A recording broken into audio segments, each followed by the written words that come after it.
Fala pessoal, tudo bem com vocês? Hoje nós vamos trabalhar a prescrição, mas sem qualquer pretensão de exaurimento do tema, ok? A prescrição, gente, nada mais é do que a perda do direito de punir do Estado pelo decurso do tempo. Então, quando não se pune dentro do prazo previamente fixado pela lei, prescrito estará esse direito. Entretanto, pessoal, nem todo crime no Brasil é passível de prescrever. A Constituição ela declara que são imprescritíveis a prática do racismo e a ação de grupos armados, civis ou militares contra a ordem constitucional e o Estado democrático de direito. E o STF já há algum tempo equipara a injúria racial ao racismo, tornando-o também imprescritível. Fora estes delitos, gente, todos os demais são passíveis de prescrever, beleza? Outra questão que é importante destacar aqui, pessoal, é que a prescrição é matéria de ordem pública, ou seja, ela pode ser decretada de ofício pelo juiz, a requerimento do Ministério Público ou do interessado. Mas aí você pode me perguntar, por que o legislador colocou um prazo para se poder punir o agente? Então, gente, os fundamentos políticos da prescrição são os seguintes. Primeiro, entende-se que o decurso do tempo pode levar ao esquecimento do fato e até mesmo também a recuperação do criminoso. Além disso, o decurso do tempo ele enfraquece o suporte probatório e aí o Estado deve arcar com a sua própria inércia. A prescrição, pessoal, ela pode ser da pretensão punitiva ou da pretensão executória. A prescrição da pretensão punitiva só ocorre antes da sentença penal transitada em julgado, nos termos do artigo 109 do Código Penal, e ela só vai começar a correr, em regra, da data da consumação do delito ou da cessação do crime continuado ou permanente, lá conforme o artigo 111. Vê-se aqui, gente, que na contagem da prescrição não se utiliza a teoria da atividade, que é a teoria do tempo do crime, lá do artigo 4º do Código Penal, beleza? E no caso de tentativa, vai começar do dia em que cessou a atividade criminosa. Outro marco importante diz respeito aos crimes contra a dignidade sexual de criança e adolescentes. A Lei 12.650 impõe a contagem a partir da data em que a vítima completar 18 anos, salvo se a esse tempo já houver sido proposta a ação penal. Outro prazo interessante, pessoal, é o dos crimes tributários, que começam a partir do lançamento definitivo do tributo, nos termos da súmula 24 do STF. Mas ok, qual é o prazo que nós devemos contar? Isso, gente, está lá no artigo 109 e seus incisos, e é bem facinho de decorar, ok? O único prazo diferente é o primeiro que eu vou falar para vocês. O inciso 6 fala que prescreverá em 3 anos o crime que tiver pena máxima inferior a 1. De 1 a 2, prescreverá em 4. A partir daqui, gente, é só ir contando de 4 em 4. Quer ver? Prescreve em 8 se a pena for de 2 a 4. Prescreve em 12 se for de 4 a 8. E assim sucessivamente. Facinho, não é? Então, vamos continuar. Dentro da prescrição da pretensão punitiva, pessoal, nós temos outras 3 espécies de prescrição. A prescrição abstrata, a retroativa e a intercorrente. Na primeira, fala-se abstrata porque ainda não existe pena concretizada na sentença para ser adotada como parâmetro aferidor do lapso prescricional. Nesses casos, gente, a prescrição se regula pelo máximo da pena privativa de liberdade abstratamente prevista para o crime lá no tipo penal, segundo a tabela do artigo 109 do Código Penal. Então, se um crime tem pena máxima em abstrato combinada de 3 anos, este prescreverá em 8, porque está entre 2 e 4, nos termos do inciso 4 do artigo 109 do Código Penal. Mas fique atento, gente, para inserir a pena em abstrato dentro dessa tabelinha do 109, para ver lá qual será o prazo da prescrição, deve-se considerar a eventual existência de causas modificadoras da pena, quais sejam as majorantes ou minorantes, e aqui excluindo evidentemente as agravantes e as atenuantes. No caso de concurso formal e de crime continuado, deve-se também desprezar o quanto de majoração a eles pertinente, porque isso está lá no artigo 119 do Código Penal. Outra coisa que se deve ficar ligado aqui, gente, é se o agente era, ao tempo do crime, menor de 21 ou na data da sentença maior de 70 anos, o prazo prescricional reduz-se-á pela metade, conforme artigo 115 do Código Penal.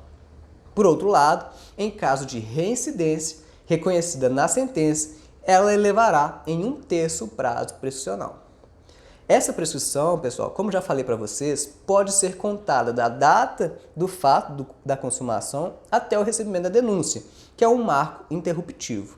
Aí, se tiver ocorrido o recebimento aqui, zera tudo e começa de novo. E depois conta do recebimento até a sentença, que é outro marco interruptivo, que estão previstos lá no artigo 117. Então, se estamos, por exemplo, trabalhando com um prazo prescricional de 3 anos, o juiz tem esse tempo para, não o juiz, né, mas o Estado tem esse tempo para investigar, oferecer denúncia e receber essa denúncia sob pena de prescrever o crime. Entenderam a abstrata, gente? A prescrição retroativa, diferente da abstrata, leva em consideração a pena aplicada em concreto, na sentença condenatória. E aí ela chama retroativa porque você, a partir da pena concretizada na sentença, fixada pelo juiz, vai poder voltar e analisar se da sentença para trás houve a prescrição. Antigamente, gente, a prescrição retroativa podia ser considerada entre a consumação do crime e o recebimento da denúncia. Mas a Lei 12.234 alterou o artigo 110, alterou lá em 2010. Agora, depois disso, tem a pena em concreto, você só vai poder analisar a prescrição retroativa entre o recebimento da denúncia e a sentença condenatória, tá? 110, parágrafo 2º do Código Penal. Então vamos a um exemplo. Eu tinha um crime que tinha pena máxima até 5 anos. A prescrição desse caso se dá em 12. Esse prazo ele não aconteceu durante o processo. A investigação, a denúncia e o recebimento dela ocorreram em menos tempo.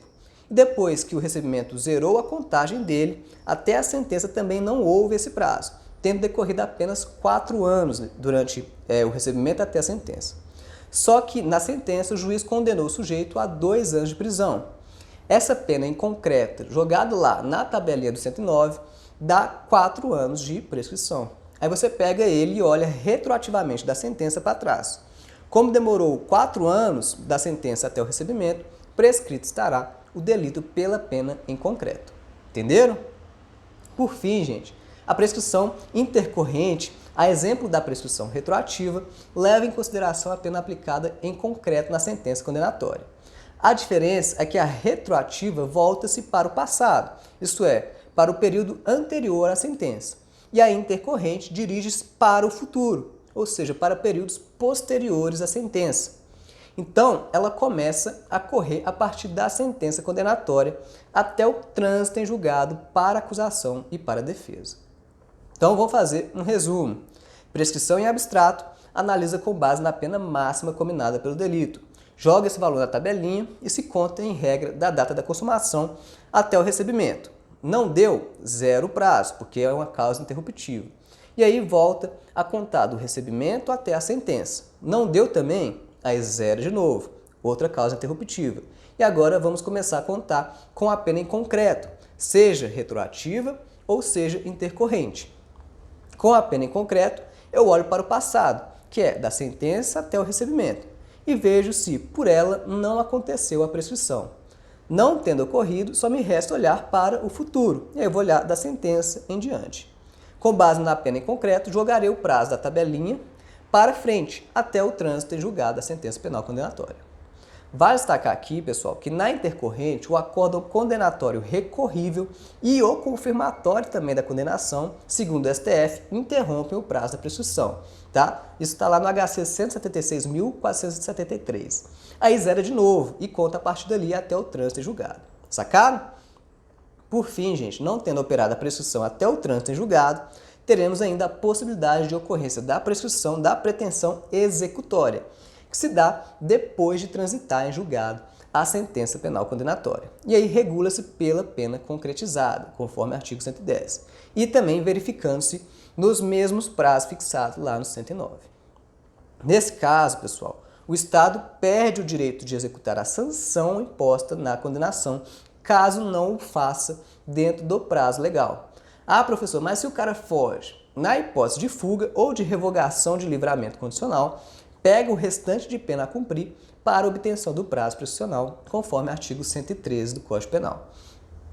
Há também, gente, algumas hipóteses de suspensão do prazo prescricional. A primeira é, enquanto não for resolvida a questão prejudicial, que são aquelas lá previstas no artigo 92 a 94 do Código de Processo Penal. Segundo, enquanto o agente não cumpre pena no estrangeiro, conforme 116 do Código Penal. Terceiro, em caso de imunidade parlamentar, enquanto não houver licença do Congresso Nacional para que o parlamentar seja processado, o prazo prescricional ficará suspenso, conforme artigo 53, parágrafo 2º da Constituição.